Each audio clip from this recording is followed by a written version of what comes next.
Hello and welcome to another installment of the Bracken Outdoors channel or podcast, depending on whether you're watching or listening to this. So today we're continuing our series looking at Stephen Covey's book, 7 Habits of Highly Effective People, looking at it through the lens of forest school leaders, outdoor instructors and outdoor life. So we've made it through to habit number 6 today. So previous 2 habits, which is think win-win and seek first to understand before being understood, or those interpersonal habits that deal with our interactions with the people around us. And this last habit of the set of 3 is synergise. So when we were originally talking about that habit, we were talking about thinking win-win, about making sure that we are looking for mutually beneficial relationship. This is really taking it one step further. It's going, okay, well, if I work with someone and we're working together, well, then we basically get the output of 2 people. Now, if we work together even better, even exceptionally, then 2 people can create the output of 3, 4 or more. And this is where Synergise really comes into it. It's about seeing us seeing a group of people or relationship as more than the sum of its parts. You can have a fantastic marriage that lasts a long time and create many children, and you will have created more than just the 2 of you. Will create, hopefully, if you've done it right, the community around you, community and family. So what we're really looking at with Synergise is recognizing people's differences and celebrating them and acting upon them, helping them shine.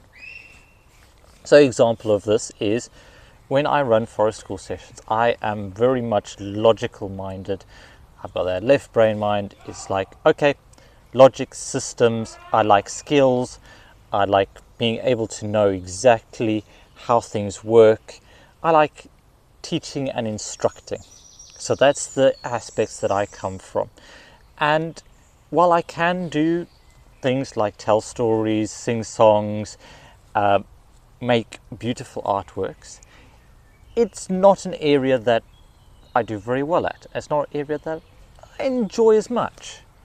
So when I get the chance to work with someone valuable, like the Wildlives team that I have over here, or all different people that I've worked with over the years, if I get to work with someone who's really creative, who brings out those aspects, and it's like, hey, let's go have fun, let's go make fairy doors, let's go do all of this amazing artwork, let's sit and think and tell a story, and they bring out all of these things, and then when I'm working together with them, we can offer 2 different perspectives, and we can cater to either different children. So some children really enjoy the skills, they want to be physical, they want to do things with their hands, and they want to be moving about.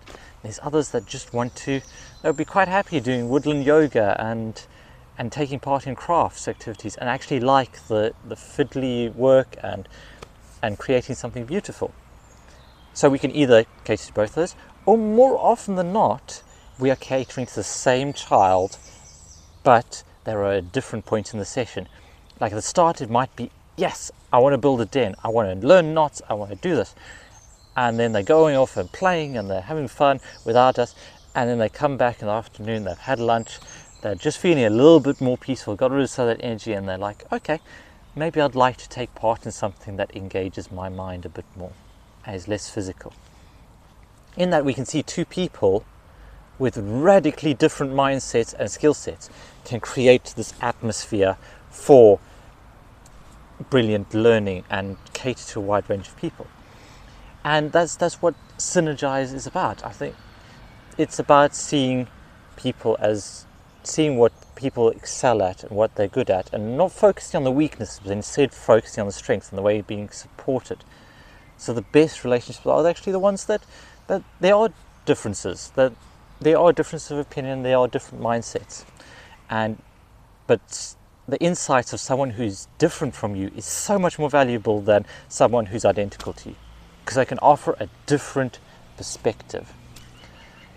And I think as well, this habit is all about letting go of control.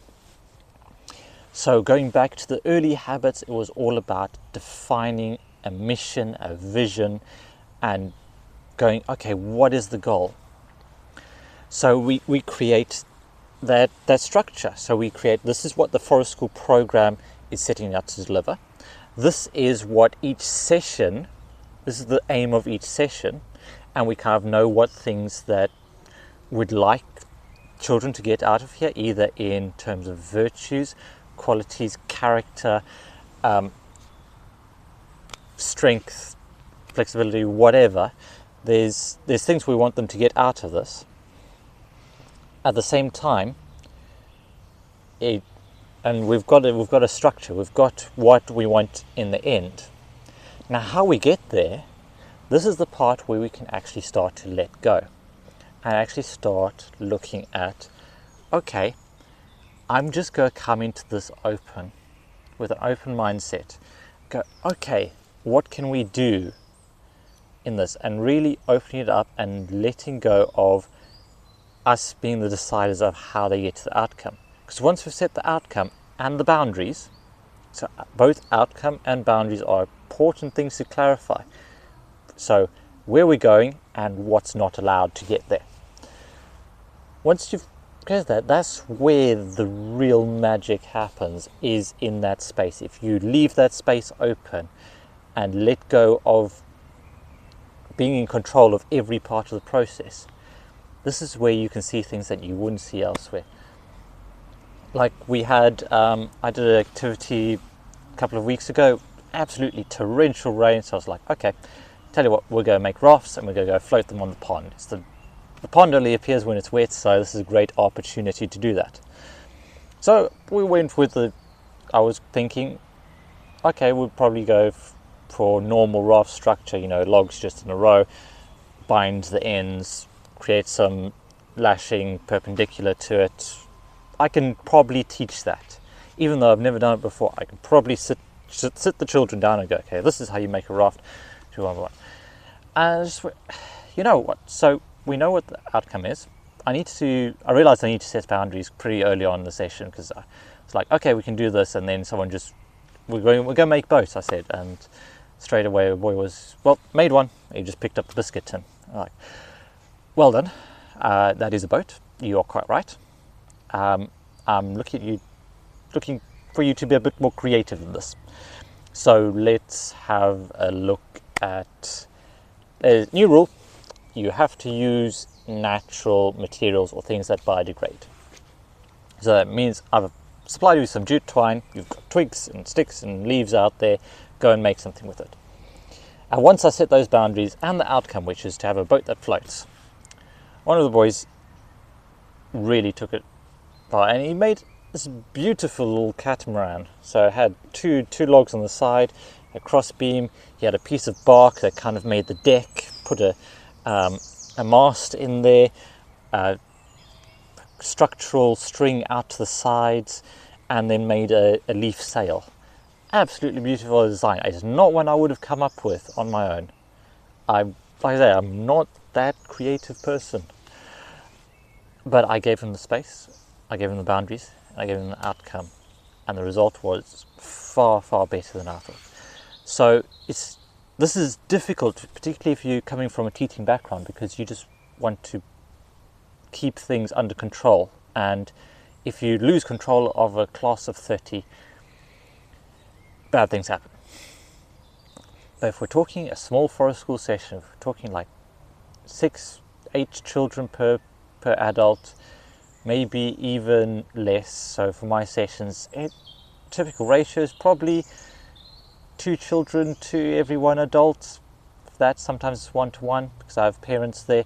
So I get to pretty much just let them do a lot more than I would if I was in a school setting.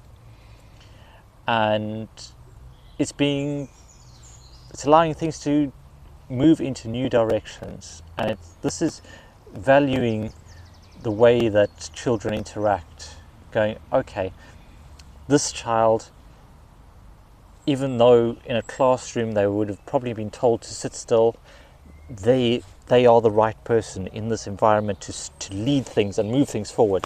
So I'm just going to give them space to just go and do and see what happens, and that's really valuable. So there we go, that's habit number 6. Synergise. Look for the ways that other people can support you. Look for the strengths, play on the strengths, work to your own, work out ways you can cooperate to really go beyond win-win and create something new and beautiful and magical.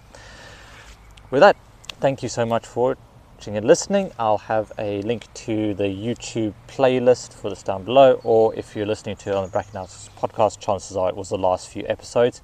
If you want to find this podcast, if you want to find this series, thank you so much for listening. Remember to make the most of every day. I'll see you all next time.